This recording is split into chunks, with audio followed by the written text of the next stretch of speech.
The Restaurant of Many Orders.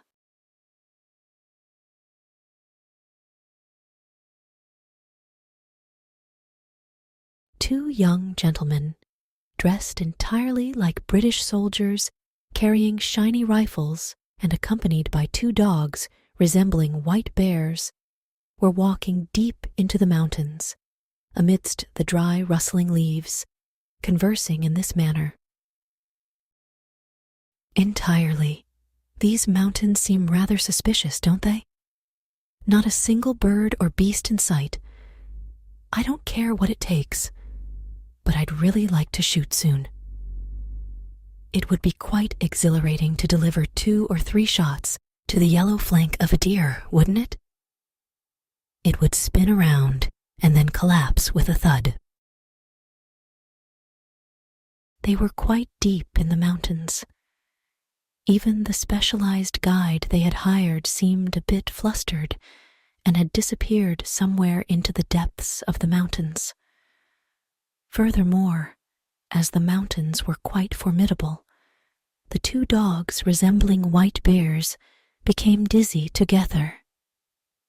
Growled for a while, then foamed at the mouth and died. I've incurred a loss of 2,400 yen, said one of the gentlemen, turning over the eyelids of the dog and examining them. I've incurred a loss of 2,800 yen, said the other gentleman, looking crestfallen and lowering his head. The first gentleman's complexion turned slightly pale as he stared at the other gentleman's face and said, "I think I'll head back now." "Well, I've also gotten quite cold and hungry, so I think I'll head back too." "Well then, let's wrap this up. We can pick up some mountain birds at yesterday's inn on our way back." Hares were also available, weren't they? Then it'll be the same in the end. Let's go back, shall we? However, the troublesome thing was that they had completely lost their sense of direction and couldn't figure out which way to go back.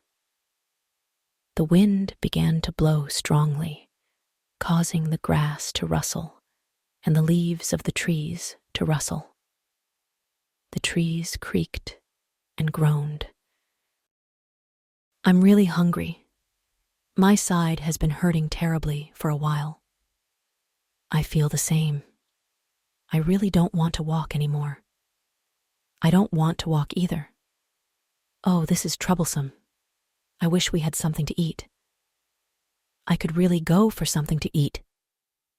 The two gentlemen spoke amidst the rustling Suzuki grass.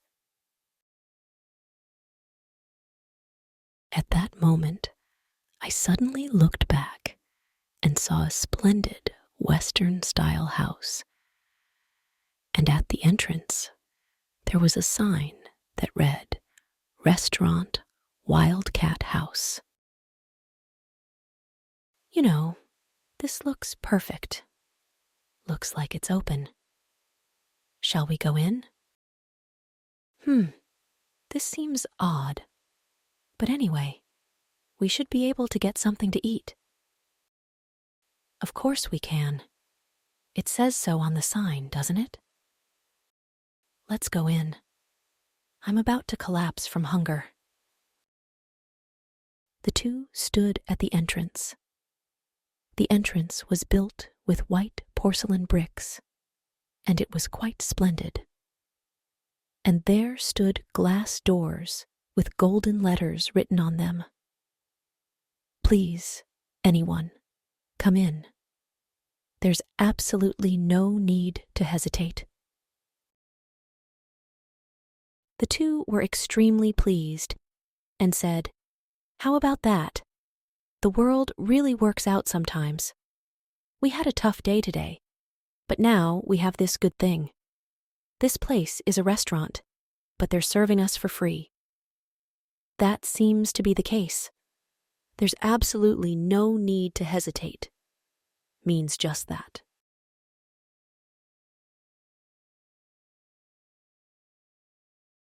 The two pushed the door and entered. Inside, it quickly turned into a hallway. On the back of that glass door, there were golden letters that read, "We warmly welcome those who are plump or young."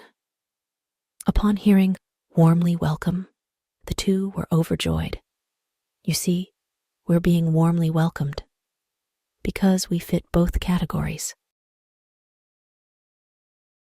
As they continued down the hallway, they came across another door painted in a watercolor hue. This is a strange house. Why are there so many doors? This is the Russian style. In cold places or mountains, they're all like this.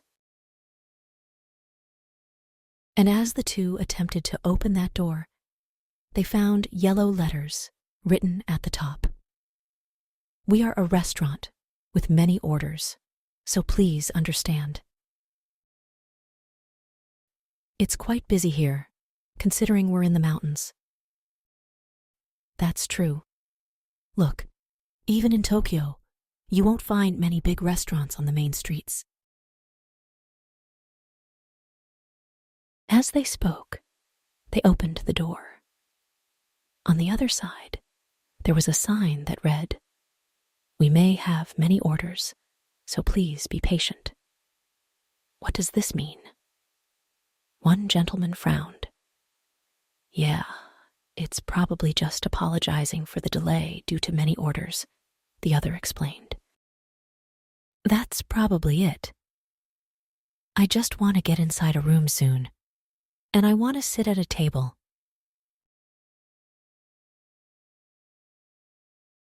However, there was another noisy matter. There was another door, and beside it hung a mirror, underneath which was a long-handled brush. On the door, in red letters, it said, "Guests, please tidy your hair here, and then remove the mud from your footwear." That seems reasonable. I underestimated it earlier at the entrance, thinking we were in the middle of nowhere. This is a strict-mannered house. Surely very important people visit frequently. So, the two neatly groomed their hair and brushed off the mud from their shoes. But then, what happened? As soon as they placed the brush on the board, it disappeared into thin air, and a gust of wind rushed into the room. Startled, the two leaned closer to each other, hastily opened the door, and entered the next room. They both thought that they needed to eat something warm quickly to regain their strength, or things would become desperate. Inside the door, there was another strange message. "Please leave your guns and bullets here." Immediately next to it, there was a black stand. I see. There's no law about bringing guns to dinner. No, it must be because very important people are always coming here. The two removed their guns, unfastened their belts, and placed them on the stand. There was another black door. "Please remove your hat, coat, and shoes." What do you think? Well, we have no choice. It seems like whoever's inside is really important.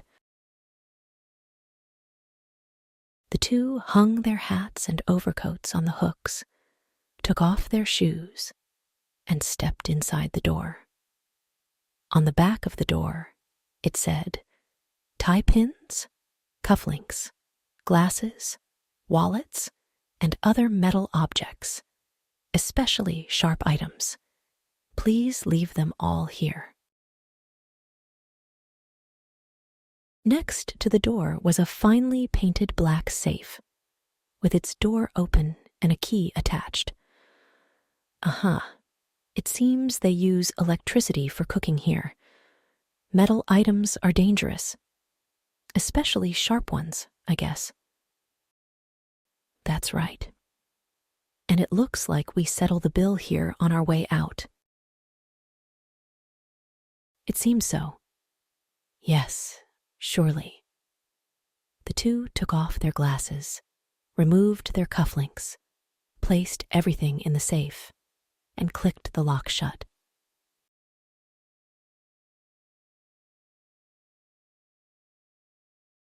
A little further on, there was another door, and in front of it, there was a glass jar. The door had the following written on it: "Please thoroughly apply the cream from the jar to your face and hands." Sure enough, the contents of the jar were indeed milk cream. What do they mean by applying cream? Well, it's probably because it's extremely cold outside. If the room is too warm, your skin might crack, so it's a preventive measure. It seems like very important people are coming inside.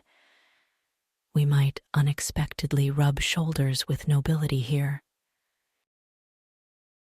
The two applied the cream from the jar to their faces, hands, and even removed their socks to apply it to their feet. Since there was still some left, they each pretended to apply more cream to their faces secretly while eating. Then, in a hurry, they opened the door, and on the back of it, it said, "Did you apply the cream well? Did you also apply it to your ears?" And there was a small cream jar placed there as well. Yeah, I didn't apply it to my ears. It could have cracked. The owner here is really thorough. Yeah, he's really attentive to detail. Anyway, I'm hungry and tired of wandering in these corridors. Right in front of them, there was another door. The meal will be ready soon. You won't have to wait for more than 15 minutes. You can eat right away. Quickly, shake the perfume in the bottle over your head. And there was a shiny gold perfume bottle placed in front of the door. The two sprayed the perfume over their heads. However, the perfume had a strange vinegar-like smell. "This perfume smells weirdly sour. What's wrong?" It must have been a mistake. Maybe the maid was sick and accidentally put vinegar instead. The two entered through the door. On the back of the door, it was written in big letters, "I apologize for the many orders and the inconvenience. That's all for now. Please massage plenty of the salt from the jar into your bodies." Indeed, there was a fine blue porcelain salt jar placed there. But this time, both of them were startled and looked at each other's faces, which were covered with plenty of cream. It's strange. I think so too. Saying many orders means they're ordering us. This place, I think, isn't about serving Western cuisine to the guests, but transforming the guests into Western cuisine to be consumed. This, means we... Shaking and trembling, they couldn't say anything more. I mean, we... Trembling uncontrollably, they couldn't say anything more. "Run!" Stuttering, one of the gentlemen tried to push the door behind. But what happened? The door didn't budge for a minute. Further inside, there was another door with 2 large keyholes, and silver hawks and knife shapes were cut out. It had written on it, "No, it's no trouble at all. You did very well. Now please come inside." In addition, 2 blue eyeballs were peering out from the keyholes. Ugh. The two began to tremble and cry. Inside the room, they could hear whispers. No, it's no good. They've noticed. It seems they didn't massage the salt in. Of course not. The boss's wording was bad, writing silly things like, "We apologize for the many orders and the inconvenience." It doesn't matter. Anyway, they won't share a bone with us. That's true. But if those guys don't come in here, it's our fault. Should we call them? Hey, customers, please come in quickly. Welcome, welcome. We've already washed the plates and thoroughly massaged the vegetables with salt. All that's left is for you to pair them with the vegetables and place them on the pure white plates. Please come in quickly. Yes, come in. Come in. Or perhaps you don't like salad. In that case, shall we start a fire and fry them for you? Anyway, please come in quickly. The two were so distressed that their faces became like crumpled paper scraps. They looked at each other, trembling and crying without a sound. Inside, someone chuckled and shouted again. Welcome, welcome. Don't cry so much, or all that cream will run off. Right this way. I'll be back shortly. Now, please come in quickly. Please come in quickly. The boss is already wiping his mouth with a napkin, holding a knife, licking his lips, waiting for you. The two cried and cried and cried. Suddenly, from behind, a voice rang out. Woof, woof, grrr! And two dogs, like polar bears, broke through the door and leaped into the room. The eyeballs in the keyholes quickly disappeared, and the dogs whimpered as they circled around the room for a while, before suddenly barking loudly and leaping at the next door. The door opened with a creak, and the dogs flew through it as if sucked in. In the darkness beyond that door, meow, came a voice, followed by rustling.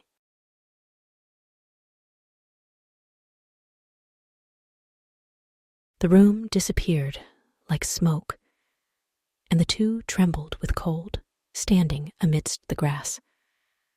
Looking around, their coats, shoes, wallets, and tie pins were hanging from branches over there, scattered around the roots over here. The wind blew, causing the grass to rustle, the leaves of the trees to rustle, and the trees to creak. The dogs whimpered as they returned, and from behind, there was someone shouting, "Mister, mister." The two suddenly gained energy and shouted, "Hey, over here, come quickly." A professional hunter wearing a hunting cap came, parting the grass. Finally, the two felt relieved. They ate the dumplings the hunter brought and bought only 10 yen worth of mountain chicken on their way back to Tokyo. However, their faces, which had turned into scraps of paper just a while ago, did not return to normal, even after returning to Tokyo or soaking in hot water.